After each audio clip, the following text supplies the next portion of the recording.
Hi, I'm Tina with the Cuba Circulating Library, and it's time for another edition of What's New at the Cuba Library. So today I'm starting off with a new video game. I don't know if all of you know that we do circulate video games for checkout. So this week our new video game is Paper Mario Origami King, and this is for the Nintendo Switch. We have games for Xbox 360 and Xbox One, PlayStation 3 and 4. We have Wii, Wii U, and Switch games as well, all for checkout. This Paper Mario, if you've ever had a chance to look at the graphics of this game, it's amazing. It actually looks like paper on the screen. And so this one being origami, I think is going to be pretty fascinating. Just from a purely artistic standpoint, I think it'll be beautiful. For a new DVD this week, Resistance. This is based on a true story. It stars Jesse Eisenberg, and it's the story of Marcel Marceau, who was a world-famous mime. But before he became a mime, he was a struggling actor trying to make it in the world of entertainment. He joined the French Resistance during the World War II, and he helped to save thousands of children who were orphaned because of the actions of the Nazis.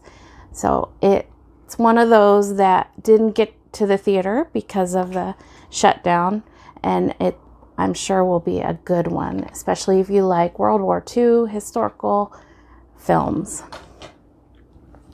So for adult fiction, we have Afterlife by Julia Alvarez. I'm currently reading this one, and the writing is just so beautiful. She has such a way with powerful language.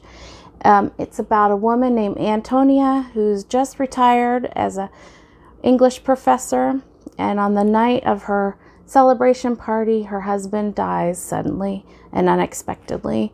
So she finds herself retired and a widow, kind of unsure what direction her life is going in, trying to deal with her grief. And her next door neighbor, who's a farmer, he employs illegal immigrants, and one of them comes to her home and says his girlfriend is on her way there and she needs a place to stay. So Antonia gets involved in this young woman's plight. It turns out she's pregnant. She can't stay at the farm with her boyfriend, so she ends up staying with Antonia.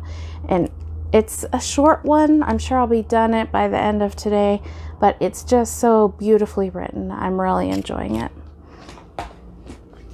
Next, we have a suspenseful thriller by Jeff Abbott. It's called Never Ask Me.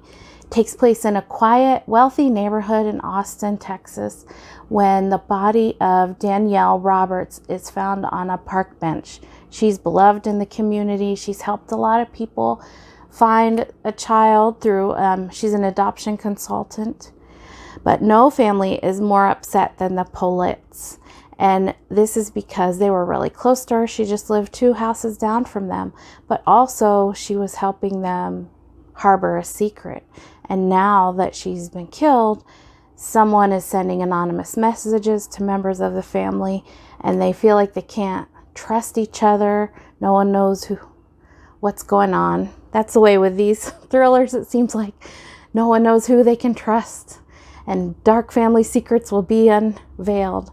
But this has been called his most suspenseful thriller of all. So it's up to you to read it and see what you think, if it's any good or not. Now, this is a nonfiction. It's a collection of essays, and it's called Wow, No Thank You by Samantha Irby. I was reading a few of these this morning to try and get an idea for the vibe of this book. Irreverent comes to mind, but also very real and hilarious for sure.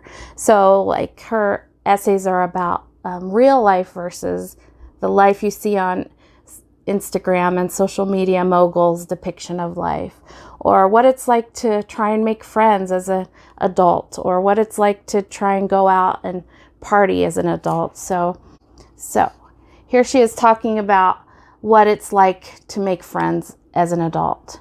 You don't have to cry for me, but listen, trying to make new friends as an adult is the hardest thing I have ever attempted to do.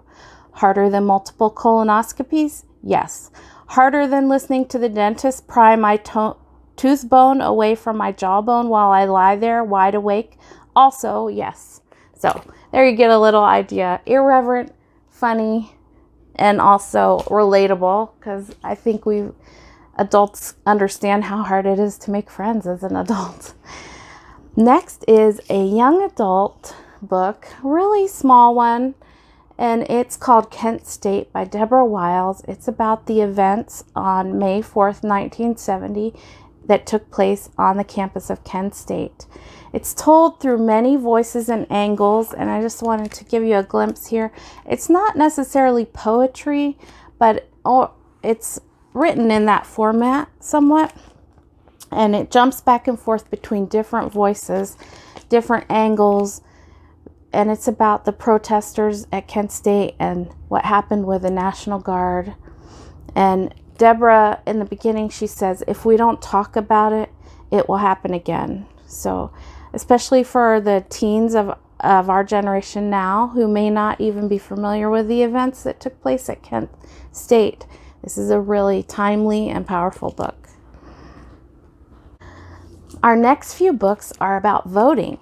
We've been working towards increasing our book selection on voting, especially in the children's department, so that we can have books to help them understand this process we're about to go through with the election.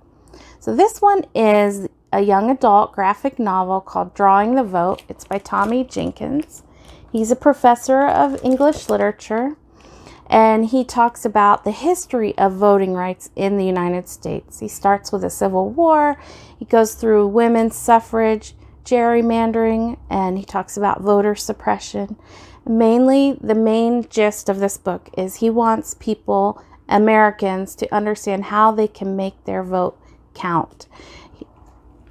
So he really noticed with his own students, his college students, that they didn't really understand why they should bother voting. And so that was what sparked this book. Now our next book on voting is called Vote for Me by Ben Clanton. And now this is a humorous book. You have a donkey and an elephant who are arguing about which one you should vote for. And they spend the whole book arguing about why they're the best one.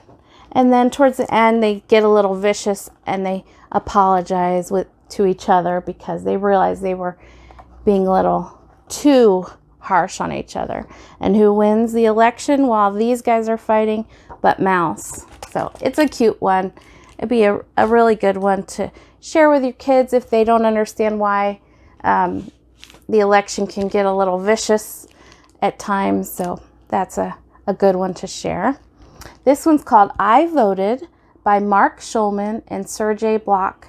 It explains what voting is. It uses the experience of a kid having to go through the process of voting for a new class pet and how everyone's vote matters, how some people will campaign to get their choice, to talk their classmates into choosing the pet they want.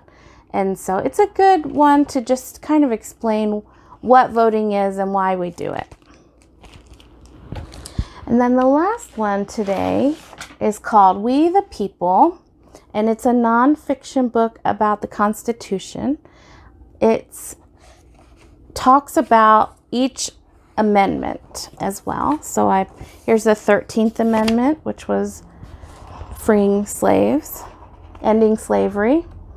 And so it talks about how it came to be and what it means, breaks down each part of the amendment and talks about how it is applicable.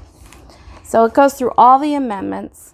I thought it was really interesting because there are definitely some amendments that I myself was not that familiar with, or maybe didn't even really know what they meant or were talking about. So I'm really glad we got this one. I like the illustrations. They're bright and colorful. And it'll be a real good one to share with your student who's learning about U.S. government or U.S. history.